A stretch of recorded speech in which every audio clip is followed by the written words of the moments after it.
నీతి ధర్మశాస్త్ర సంబంధమైన క్రియల మూలముగా రాదు గాని సత్క్రియల వలన వస్తుంది. మారు మనసుకు తగిన క్రియల వలన వస్తుంది.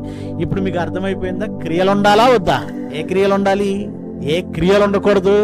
ఈ తేడా తెలియక చాలా మంది క్రియలు లేకుండా నీతిమంతుడు అవ్వచ్చు అన్నాడు గాని మొత్తం సత్క్రియలు కూడా వదిలేశారు. మొత్తం సత్క్రియలు వదిలేశారు. ఎందుకు? క్రియలు లేకుండా నీతిమంతులు అవుతున్నారుగా. క్రియలు లేకుండా, ఏ క్రియలు లేకుండా నీతిమంతులు అవుతున్నారు? ధర్మశాస్త్ర సంబంధమైన క్రియలు లేకుండా నీతిమంతులు అవ్వచ్చేమో గాని మారు మనసుకు తగిన క్రియలు లేకుండా ఎవడో నీతిమంతుడు కాలేడు. సత్క్రియలు లేకుండా ఎవడో నీతిమంతుడు కాలేడు. విశ్వాసములకు తగిన క్రియలు లేకుండా ఎవడో నీతిమంతుడు కాలేడు. మరి క్లారిటీ ఉండాలి కదండి. అందుకే దేవుని ఎదుట సిగ్గుపడనక్కర్లేని పనివానిగా సత్యవాక్యమును సరిగా ఉపదేశించుట, అంటే కింద పుట్టినట్లు ఏమిచ్చాడు? సరిగా విభజించాలి. అంటే ఏ క్రియలు వద్దన్నాడో, ఏ క్రియలు కావాలన్నాడో ఈ విభజన రాకపోతే రేపు దేవుడు ఎదుట తలంచుకొని నిలబడాలి, సిగ్గుపడాలి. ఎరా ఎందుకురా బైబిల్ పట్టావు? బైబిల్ సరిగా స్టడీ చేయలేనప్పుడు. నువ్వెందుకురా బైబిల్ బోధిస్తున్నావు? సరిగా విభజన చేయలేనప్పుడు.